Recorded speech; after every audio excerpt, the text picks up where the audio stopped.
Munich, West Germany, August 1972. A Saturday evening that arrives the way Saturday evenings arrive in Munich during the Olympic Games, which is with the specific layered energy of a city that has been asked to hold the entire world inside it for 2 weeks, and is doing this with the particular German precision that makes the holding look effortless while the effort underneath it is total and constant. The streets around the Olympic Village moving with the specific current of athletes and coaches and officials and the particular international crowd that the Games produce. People from every country on earth occupying the same sidewalks with the uncomfortable proximity of strangers who share one thing and have agreed for the duration to let that one thing be enough. The restaurant on Leopoldstrasse is not an official Olympic venue. It is simply a restaurant that exists near the Olympic Village and that has been full every night for 2 weeks, with the overflow of people who are adjacent to the Games without being inside them. A large room with wooden tables and the specific smell of a Bavarian restaurant in August, beer and roasted meat, and the accumulated warmth of a room that has been full since 5 in the afternoon. The noise level of a place where many languages are being spoken simultaneously, and none of them is quite loud enough to dominate. Bruce Lee is at a corner table near the window. He is here because Enter the Dragon begins filming in 3 months, and he is in Europe for meetings with Warner Brothers representatives who have offices in Munich for the duration of the Games. He is 21 years old. He is 31 years old. He is here alone, which is simply sometimes how he is, with a cup of tea and a notebook in which he is writing something in the small, precise characters that his notebooks always contain. The corner table is a corner table, and he is occupying it the way he occupies most spaces, which is completely and without requiring the space to rearrange itself around him. He is not here for the Olympics. He is passing through Munich the way he passes through cities, because the work requires it and the work is always the reason. Alexei Voronov arrives at the restaurant at 7:30 with 3 members of the Soviet wrestling delegation. He is 26 years old, 6 feet 3 inches and 240 pounds of a man who has been training in freestyle wrestling since he was 9 years old and who is, by any honest accounting, one of the 2 or 3 best heavyweight freestyle wrestlers on earth in August of 1972. He has the specific physical presence of someone whose body has been built by a state sporting apparatus with the specific intention of producing a body capable of doing one thing better than any other body on earth, and the apparatus has succeeded. He is broad across the shoulders in the way that serious wrestlers are broad, the specific width of someone whose upper body has been developed not for appearance but for function, for the particular mechanical requirements of controlling another large human body against its will. He is in a good mood. The Soviet wrestling team has had a successful Games, and the specific mood of athletes who have performed well and are now in the hours after performance is the mood of people who have set down a weight they have been carrying for 4 years and are feeling the specific lightness of that absence. He is laughing at something, one of his delegation has said as he enters, and the laugh is the full genuine laugh of someone who is entirely present in a good moment. The restaurant's host seats them at a large table near the center of the room. Voronov takes his chair with the easy physical authority of someone accustomed to occupying space and secure in the occupation. He orders in the particular combination of Russian and approximate German that athletes develop during international competitions, the functional language of people who need to communicate specific things and have learned the minimum vocabulary to communicate them. It is 20 minutes later, when the food has arrived and the table has settled into the comfortable rhythm of a meal among people who know each other well, that one of his delegation leans toward Voronov and says something quietly in Russian with a small gesture toward the corner table by the window. Voronov turns and looks. He looks at Bruce Lee with the uncomplicated curiosity of someone who has no particular context for what he is looking at. A small Chinese man at a corner table writing in a notebook. He looks for a moment and then looks back at his food. One of his delegation says something further. Voronov's expression shifts by a small degree. He looks again at the corner table. He looks longer this time, with the specific recalibrated attention of someone who has been given new information about something they were already looking at. What the delegation member has told him is that this is the Chinese man from the martial arts films, that this is Bruce Lee, that Bruce Lee is within certain circles considered something of a fighter, Voronov considers this information with the particular filter of a Soviet heavyweight wrestling champion in 1972, which is to say he considers it with genuine goodwill and genuine skepticism in approximately equal measure. He has a broad and honest respect for athletic achievement in general. He also has the specific understanding of someone who has spent 17 years in elite wrestling that the body capable of controlling a 240-pound human being against its will is a body of a particular kind, and the body at the corner table is not that kind of body. And the films that body appears in are films. He picks up his beer. He puts it down. He looks at the corner table again. Then he stands. He crosses the restaurant with the particular movement of a large man who is comfortable being large, the unhurried transit of someone who has never needed to make himself smaller to fit a space and has stopped thinking about it. He arrives at the corner table and looks down at Bruce Lee, who has looked up from his notebook with the calm, direct attention he gives to anything that arrives in his immediate space. Voronov says good evening in English, which is the language he has most in common with the person he is addressing, though his English carries the specific architecture of someone who learned it as a third language for functional rather than expressive purposes. He says he has heard that this is Bruce Lee. He says he is Alexei Voronov, Soviet wrestling team. Bruce Lee says good evening. He says it in the even unhurried tone he uses for everything. Voronov pulls out the chair across from him and sits. He does this with the easy assumption of someone for whom the question of whether the chair is available does not fully occur to him, not from rudeness, but from the specific social confidence of someone who has moved through the world in a body that has always been welcomed. He puts his large forearms on the table and looks at Bruce Lee with the open, curious expression of someone who is genuinely interested in what they are looking at. He says he has seen one of Bruce Lee's films. He says the fighting in it is very fast. He says very fast with a slight inflection that carries within it the particular distinction between fast and real that elite athletes in contact sports carry as a permanent filter through which they process claims about physical capability. He is not being dismissive. He is being precise. The distinction matters to him the way distinctions that bear on his life's work always matter. Bruce Lee looks at him across the table. He closes his notebook. He says that fast is not the point. He says it in the specific tone of someone correcting a category error, not sharply but accurately. The tone of a teacher addressing a misunderstanding before it becomes a longer misunderstanding. Voronov looks at him with the expression of someone receiving a response they did not expect. He was expecting something defensive or something modest, and what he received was neither. What he received was a redirection. And the redirection came from a place of such complete composure that he finds himself genuinely interested in what the person across from him means by it. He says, "What is the point then?" Bruce Lee says that the point is where it lands. He says it's simply the flat, honest delivery of someone who is not performing a philosophy but stating an operational fact. Voronov is quiet for a moment. Then he says, in the tone of someone deciding to be direct because directness is the mode he is most comfortable in, that he respects what Bruce Lee does. He says that he has watched martial arts demonstrations and found genuine skill in them. He says that he also knows from 17 years of wrestling that when a man of 135 pounds meets a man of 240 pounds, who knows how to use 240 pounds, there is a result that the films do not always accurately represent. He says this without cruelty and without performance. He says it as a fact the way he would state any fact that his experience has verified.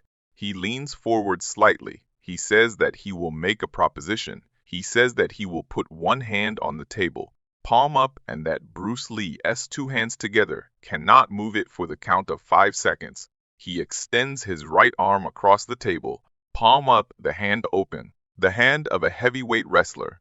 A hand that has controlled 240-pound human beings in full resistance for 17 years.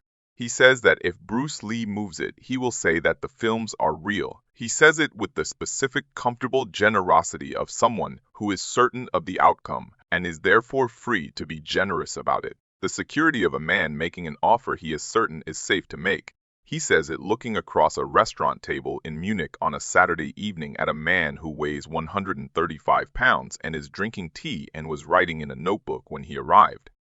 The corner of the restaurant has developed the quality of a space where something is occurring. The three delegation members at the central table have oriented toward the corner without appearing to have done so.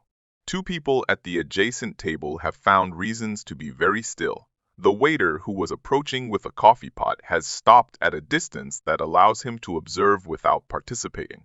Bruce Lee looks at the extended hand. He looks at Voronov. His expression has not changed since the Soviet wrestler sat down, which is calm and direct and carrying nothing that is not necessary. He takes a moment that is not a moment of hesitation, but a moment of completion, finishing a thought before moving to its conclusion. He says, "That is not the right test." Voronov's eyes change slightly. He was not expecting this either. He was expecting acceptance or decline. What he received is a third thing, a reframing, and the reframing has the specific quality of something said by someone who knows what they are talking about. He asks what the right test is. Bruce Lee says that strength against strength is not a test of fighting. He says it is a test of strength, which is a different thing. He says that fighting is about what happens when strength meets something that does not meet it directly. Voronov looks at him for a moment. Then he says, with the honest curiosity of someone who is actually listening, "Show me." He says it simply.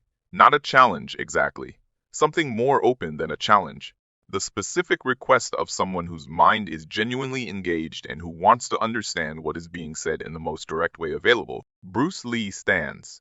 He stands the way he stands from any chair, with the same economy, the same absence of ceremony. He is standing now in the corner of a Munich restaurant on a Saturday evening in August, and the size differential that was present across the table is now fully present in the standing, which is that Voronov rises to his full 6 feet 3 inches and Bruce Lee is 5 feet 7, and the distance between those numbers is not academic. They move to the small open space near the back wall where the restaurant has a narrow corridor between the last table and the kitchen entrance. It is not a large space. It is perhaps 8 feet by 6 feet, which is enough. Word has moved through the restaurant in the way word moves through full rooms, which is without anyone intending to move it. Tables near the back have angled their chairs. The delegation members have stood from the central table and moved closer. The restaurant's noise has dropped by half without anyone deciding to be quieter. Voronov takes his position in the space with the natural ease of someone who is comfortable in physical confrontations, who has spent 17 years in them and carries that familiarity in his body. He does not take a formal wrestling stance. He stands with the relaxed readiness of someone who does not need a stance because their body has internalized readiness completely. His hands are loose at his sides. His weight is distributed with the automatic precision of a man whose proprioception has been refined by thousands of hours of competition. He is enormous in the small space. The walls seem closer for his presence.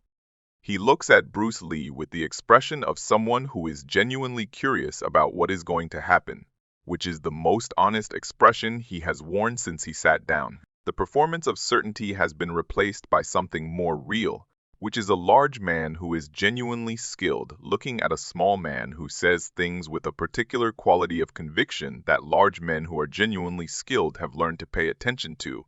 Bruce Lee stands before him without arrangement, the specific non-stance of someone whose relationship to readiness has moved past the need for its formal expression. Arms at sides, weight balanced in the way that is not preparation for one thing but preparation for everything, which is a different posture and a different state and looks from the outside simply like standing. The corridor is very quiet.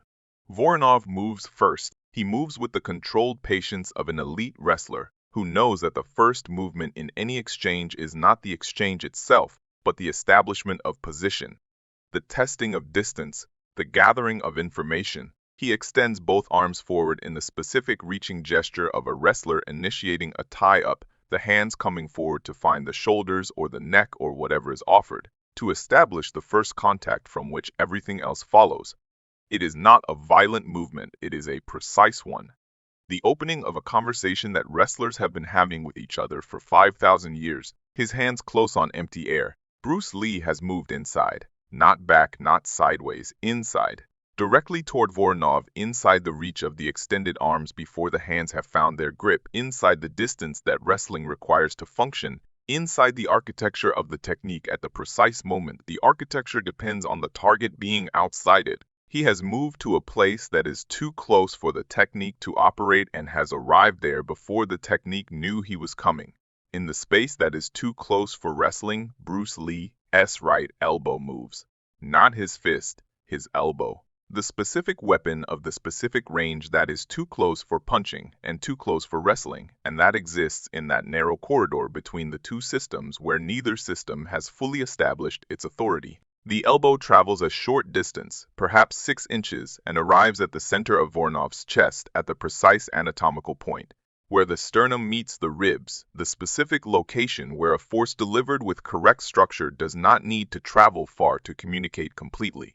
The contact lasts less than 1/10 of a second. What it communicates is pressure, not pain in the way that blunt force produces pain, but pressure at a location that the body has opinions about, fundamental and non-negotiable opinions that predate training and cannot be overruled by will.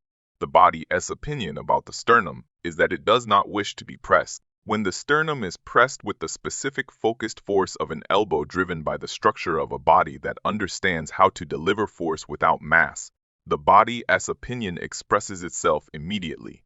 Voronov's breath leaves him, not all of it, enough of it, the specific involuntary exhalation of a torso that has received information at its center, and has responded with the autonomic honesty that large bodies have in common with small ones, which is that below a certain level of training the nervous system does not consult the will before it acts.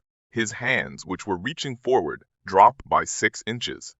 His shoulders come forward by 2 inches. His chin drops by 1 inch.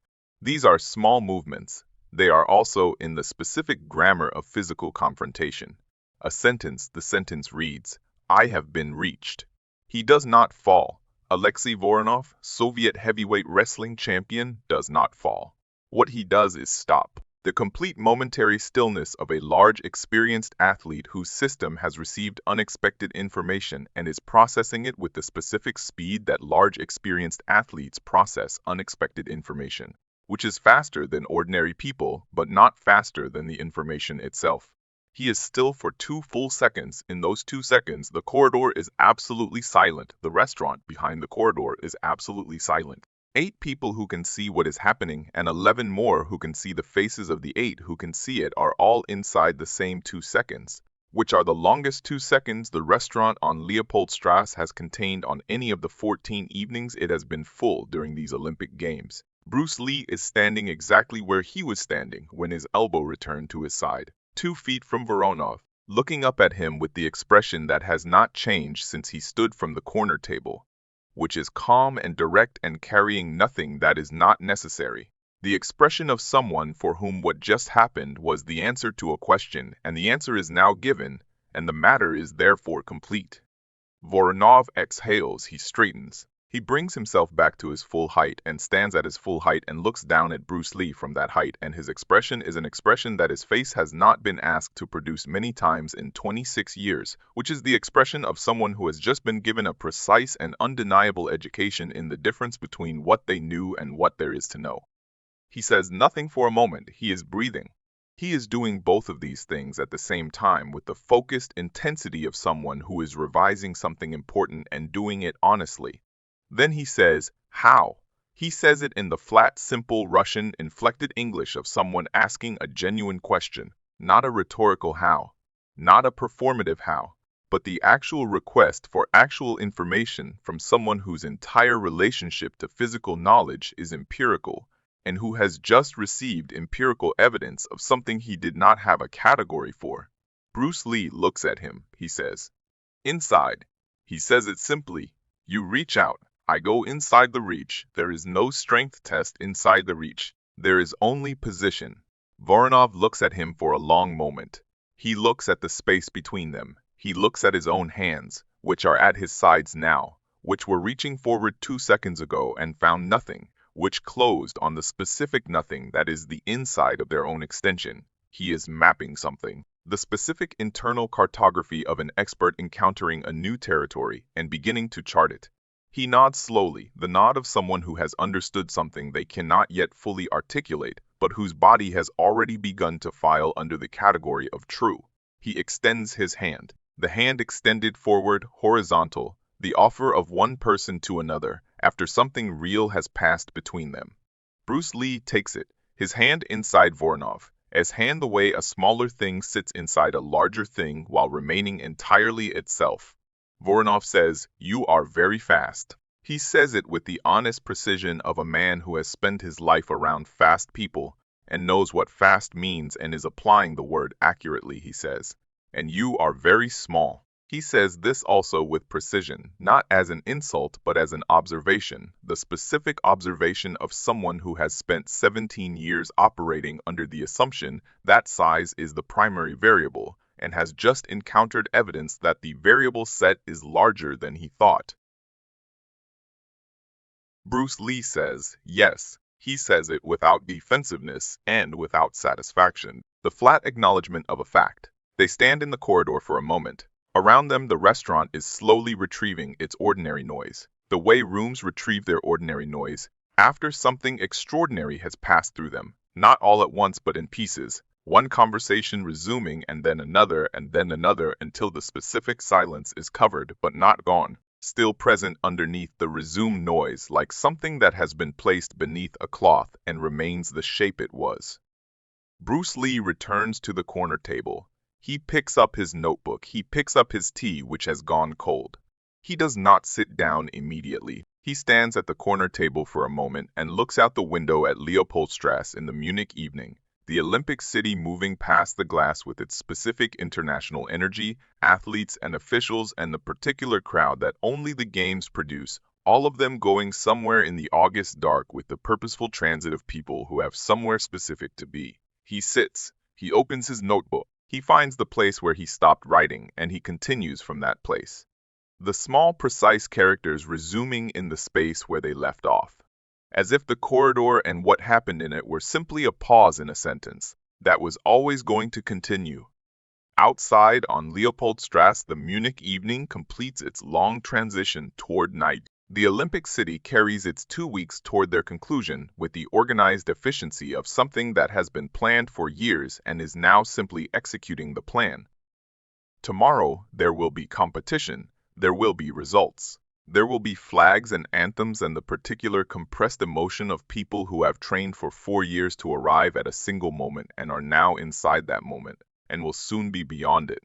In a restaurant on Leopoldstrasse, Alexei Voronov sits at his table with his delegation and eats his meal and says less than he said before. His delegation notices this. They say nothing about it because they know him well enough to know that when he is quiet in this specific way, he is somewhere internal, and the somewhere is productive, and the best thing to do with productive internal somewhere is leave it alone.